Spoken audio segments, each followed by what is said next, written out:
Hello and welcome to Pain Unfiltered, where we go in-depth into the interventional pain and spine world with some of the top key opinion leaders and executives in the space. We are your hosts, Dr. Patrick Buchanan and Dr. Timothy Deere for this Aspen podcast. Let's get started. Welcome to episode 2, season 3 of the Pain Unfiltered podcast. I'm Dr. Patrick Buchanan, and with me is Dr. Tim Deere, my co-host. Tim, how you doing today?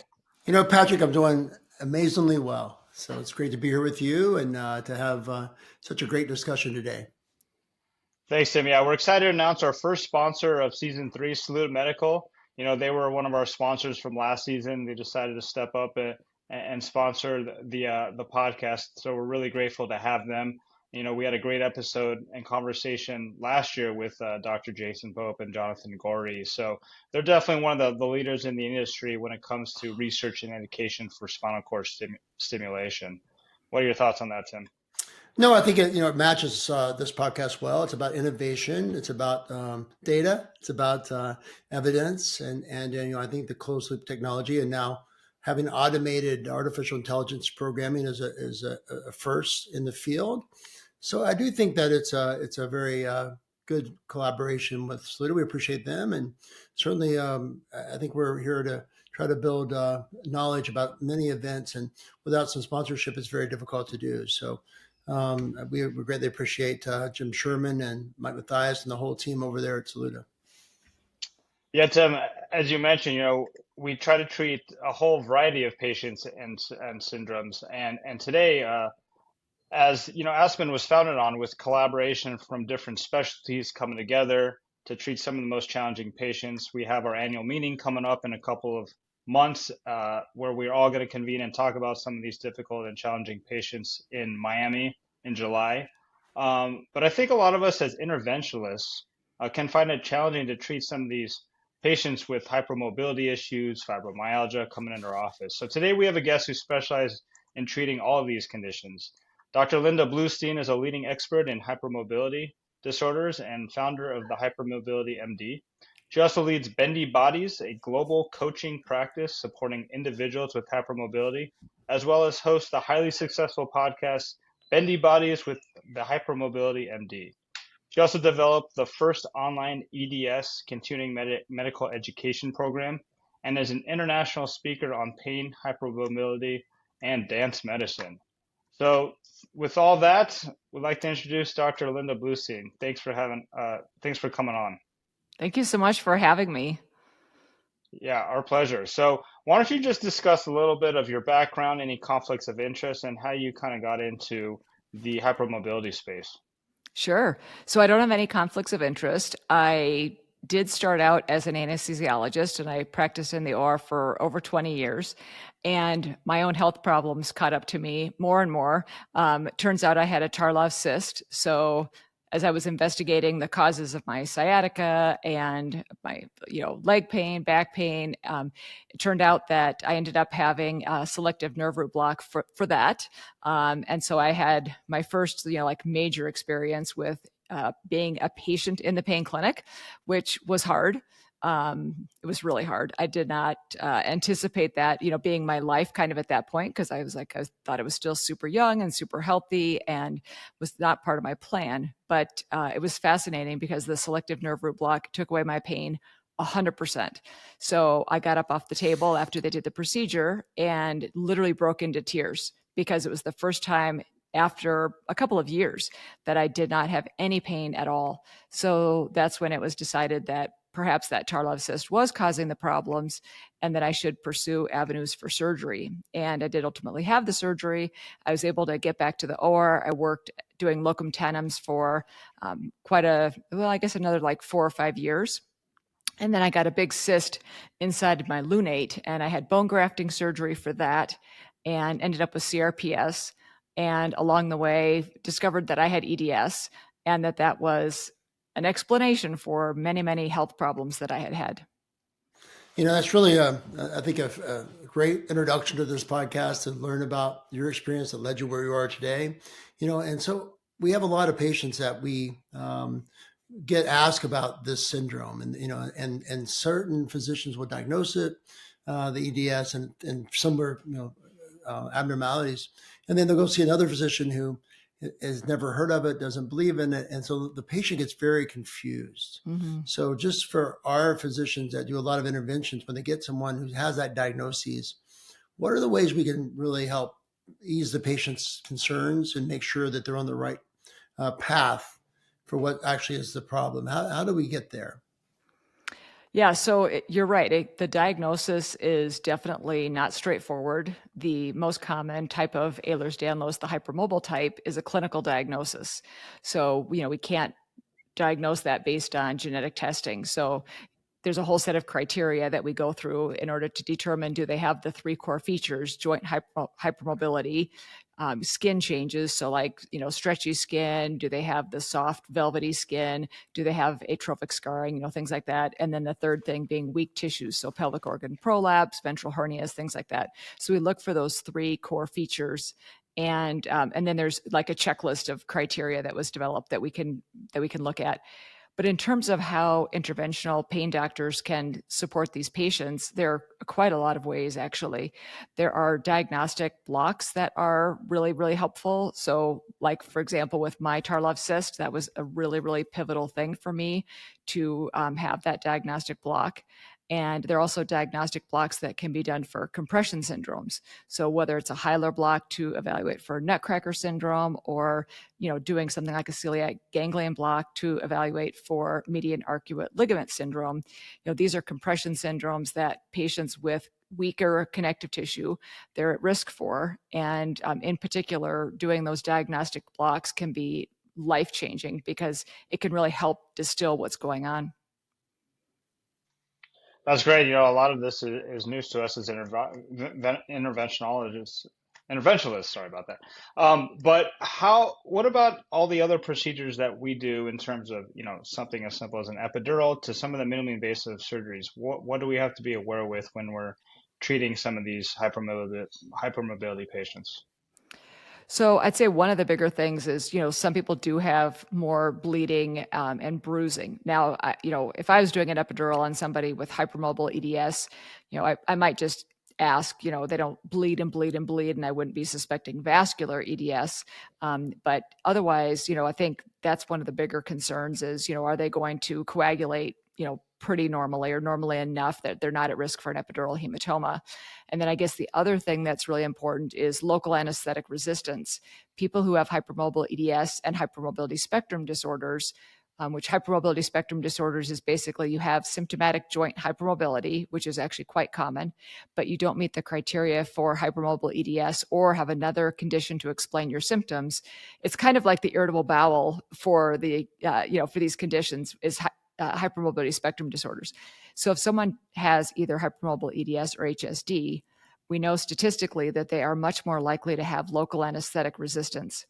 So I think that's very important to know, to really interrogate these patients and ask them, when you've been at the dentist or had a procedure, how did you respond to the local anesthetic, just to make sure that I can be potentially running into a problem there.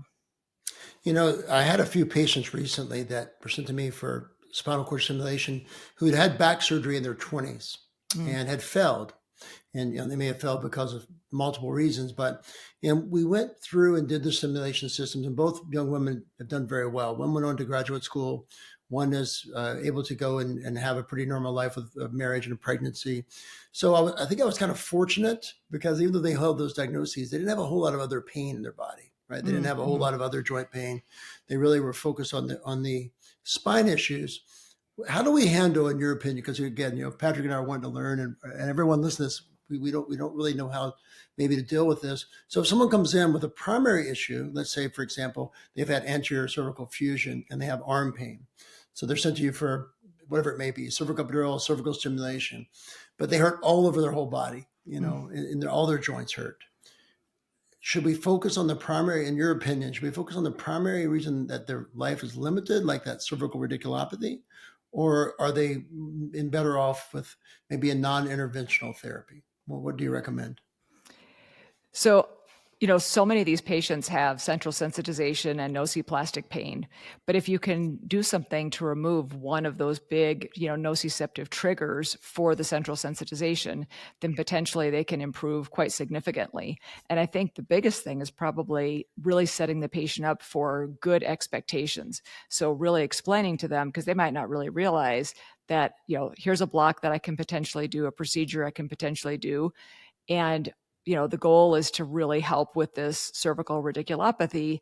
This may or may not impact your other pain, but to me, that's a great place to start. As somebody who's currently not doing, I've done those procedures as an anesthesiologist. I've done those lots of the time, but I have not been doing procedures recently. So I think if they come to you and they have a very clear primary problem, I think it's very reasonable to start with doing that procedure, but then letting them know, we may need to address the other widespread pain, kind of separately, or after we see what happens after you have this procedure. I think it's sound advice. Patrick? Yeah, no, that's great. Back to your other point about maybe some of these patients being a little more resistant to anesthetics. If you're doing a medial branch block or nerve block, what is your solution in that? Are you using just a higher percentage of lidocaine? Are you using marcaine with that, something longer acting? What do you do in these patients that may be a little resistant?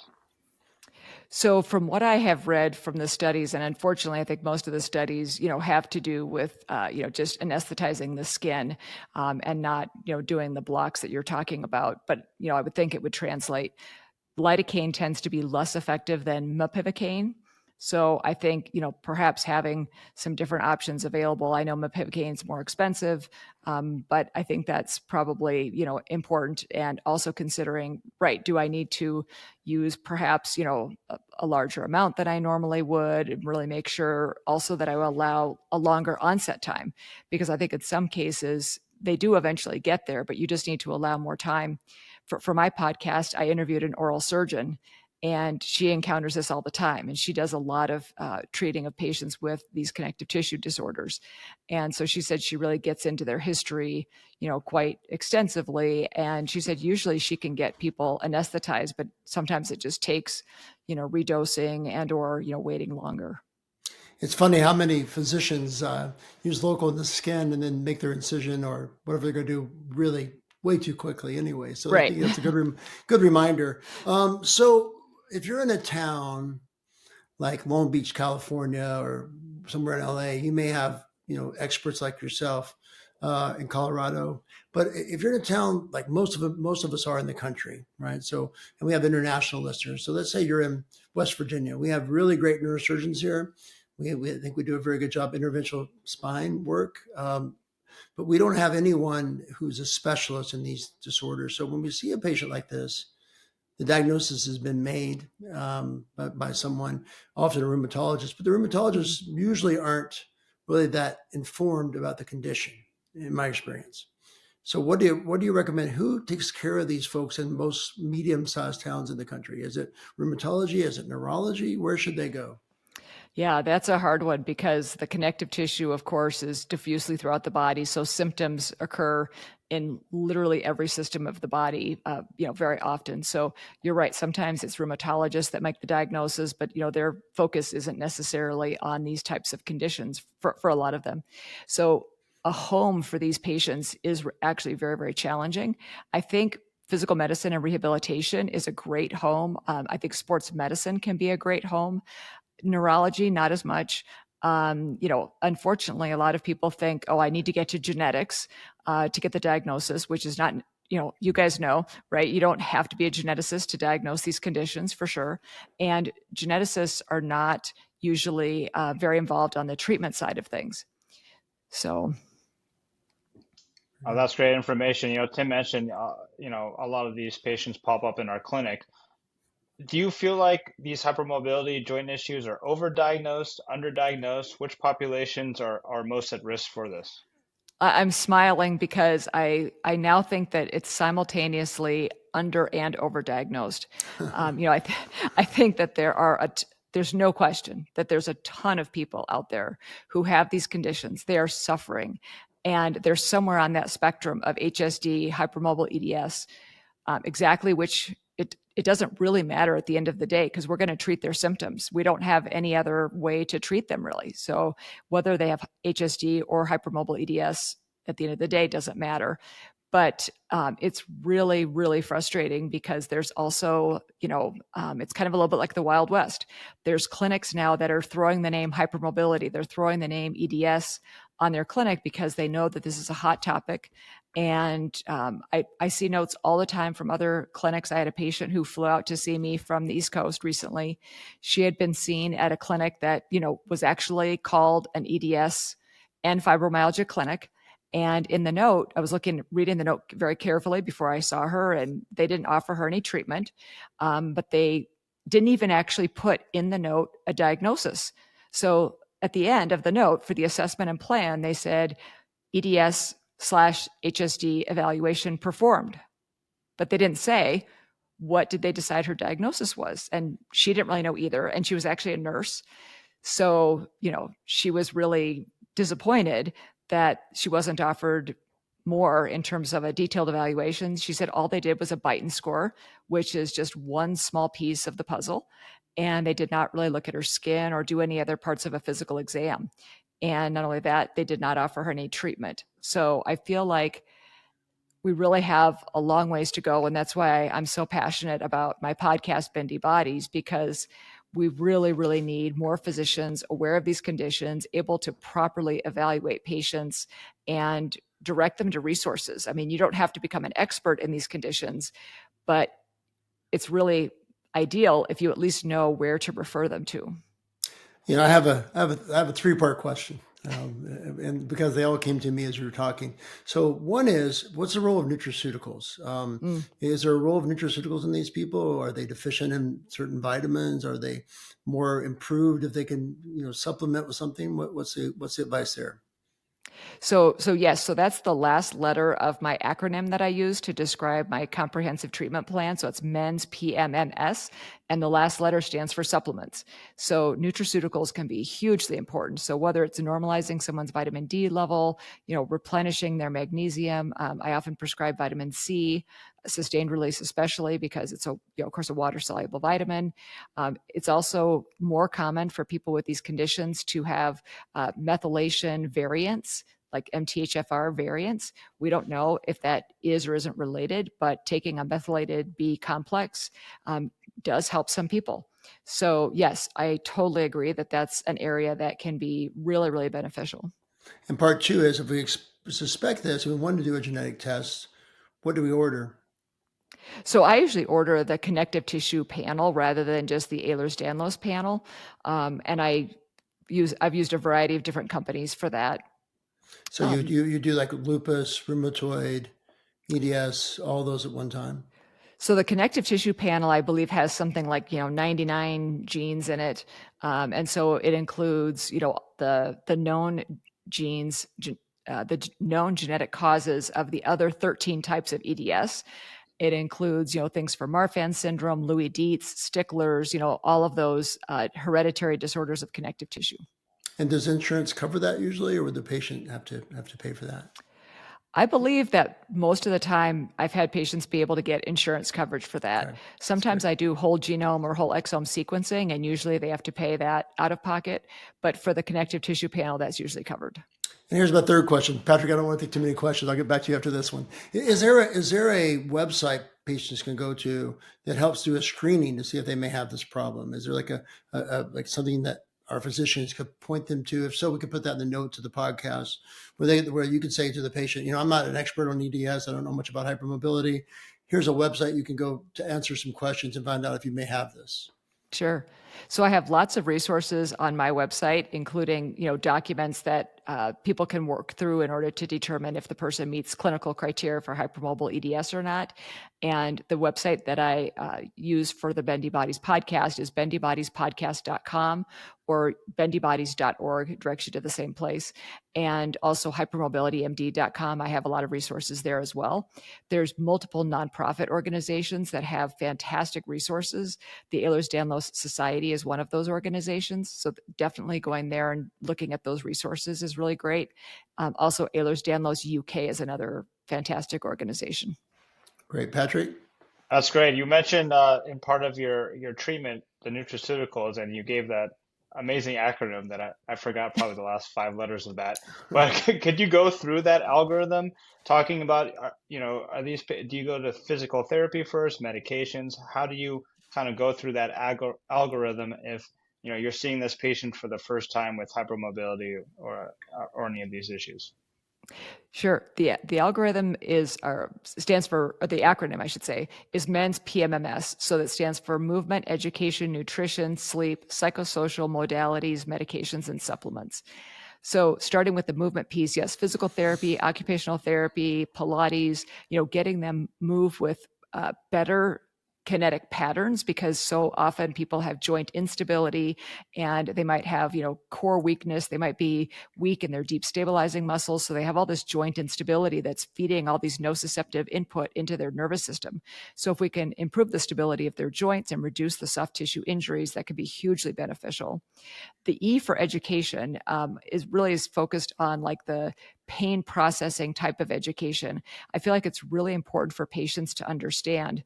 When I was an anesthesiologist, I'd been working for many years, and it was about 2014 or so when I came across a lecture by one of our colleagues, Dr. Dan Claw, who I'm sure you're familiar with, and it was about central sensitization. And I was on call that night, and I was in so much pain, and I came across this lecture, and I went, "Oh my gosh, this is what's happened to me." And I realized that I was catastrophizing, and that my anxiety and my depression were all feeding into my pain, and that I really needed to work on those things if I wanted my pain to get better. And realizing that the space between my ears was that important was really empowering for me. So the E is for education. The N for nutrition.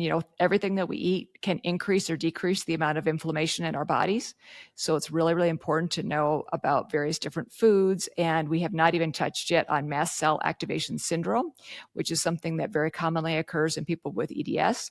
And so people who have mast cell activation syndrome often have abnormal reactions to food, and that can cause their mast cells to degranulate and release mediators that then increase inflammation and cause more pain.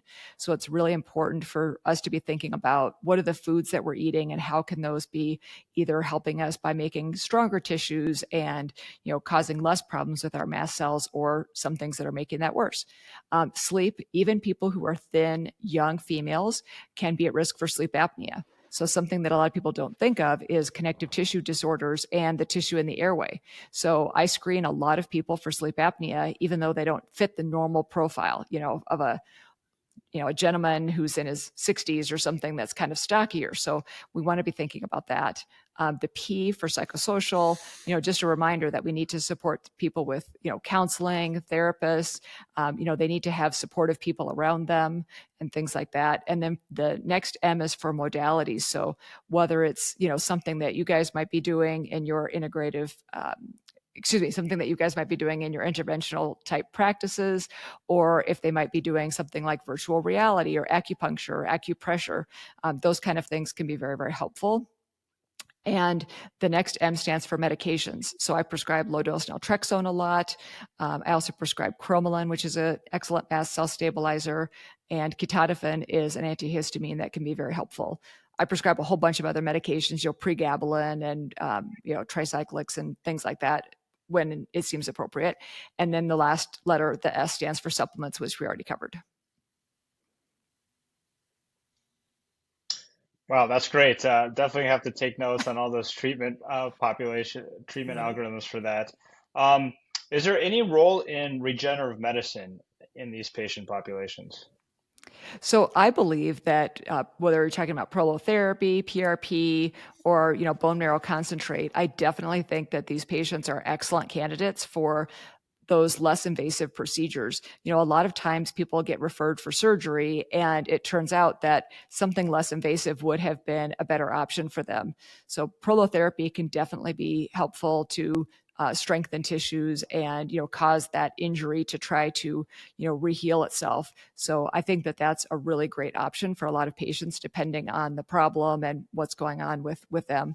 I did an episode of my podcast on regenerative medicine, and I think it's something that everyone should be aware of. It's unfortunate that you can go and get a big surgery that's really, really expensive and your insurance will cover it, yet insurance doesn't want to cover regenerative medicine. Sure. Yeah, that's 100% true. No, that's good advice. I like this. So let me ask you, I know we're getting near the end of the podcast, but I have a question for you that I think will be on the minds of some of the pain physicians in the country. So there was a time about 15 years ago that Lyme's disease was overdiagnosed and misdiagnosed. Okay. And so we would get a lot of young women usually that some physician had said, oh, you have seronegative Lyme's disease. And they would put them on all kind of infusions. And my question is going to come around to how we can help people mentally, because I'm not a therapist by any means, but they would get so torn up by this, thinking their life was over. When they came to see us, it was very hard to help them because they were so like, I have this terrible seronegative Lyme's and I can't ever be helped and it's going to ruin, And so I think that they need a lot of counseling. And then they had to go see other doctors and really make sure they had that. And most of the time they didn't have it.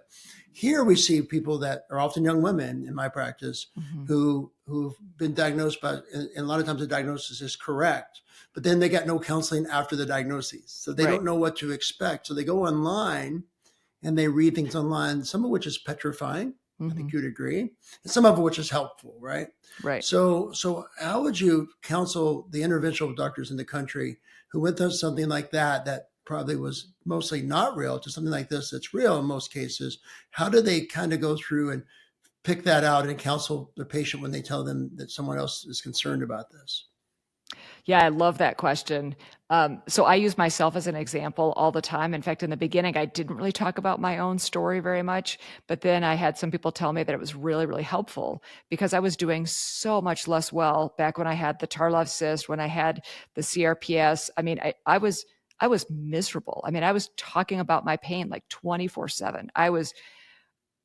I thought my life was over. It was really, really awful. I mean, it was really, really bad.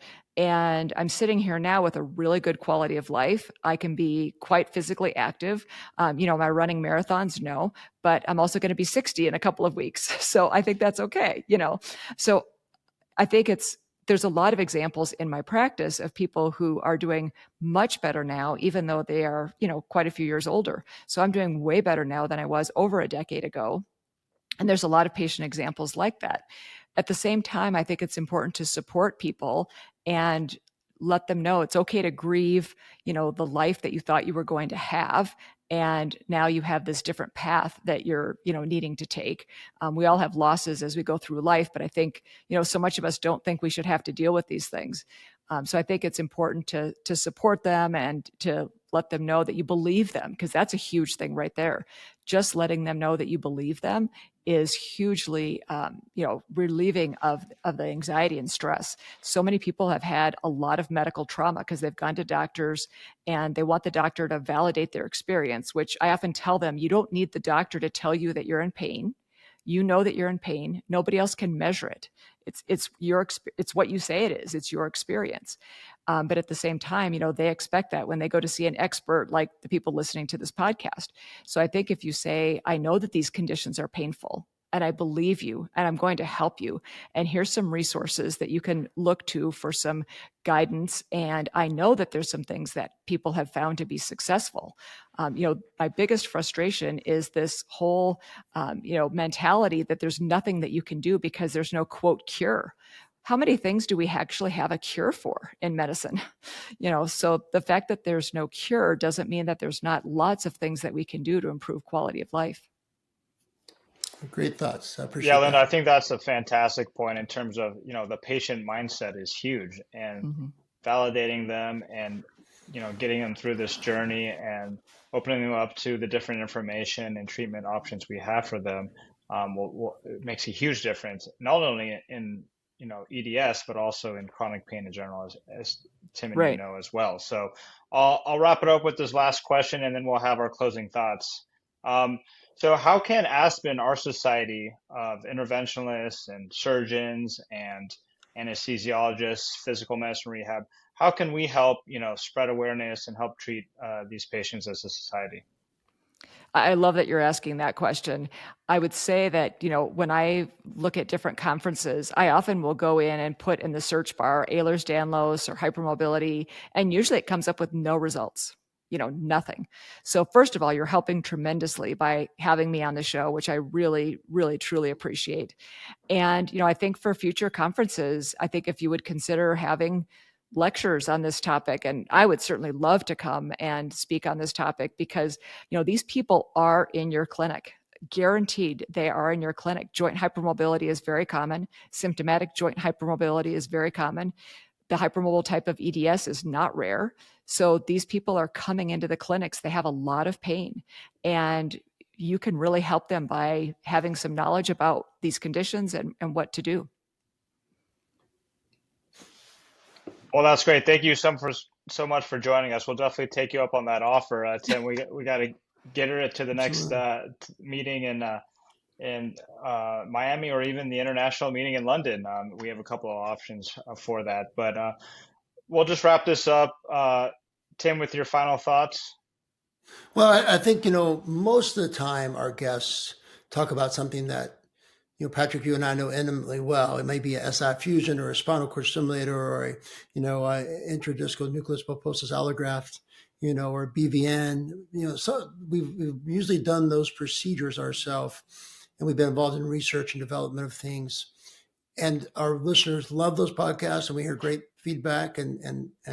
But it's rare that I actually have someone on that I learn something I don't know much about. And so I think, Lindy, if you piqued my interest, I'm going to go do a lot of reading after this discussion. I think one thing that will come from this podcast will be, a increased interest in learning more about this, because it is very confusing for us. Mm-hmm. And I know they exist, but we don't know, a lot of things that you've covered well today.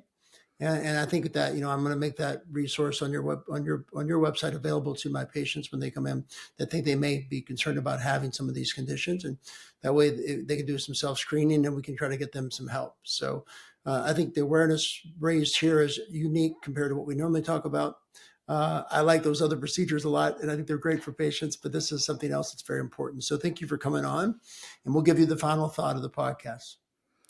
Well, thank you so much for having me. And we didn't even really get into, I know I focused on, like the diagnostic blocks, but there's so many other things that you guys do. Like you said, spinal cord stimulators, epidural, steroid injections. I mean, there's just so many different things that you're doing that can help these patients, especially when the patient is prepared appropriately, as we talked about. So I'm just so grateful for the opportunity to chat with you both, and love the work that you're doing. Thank you.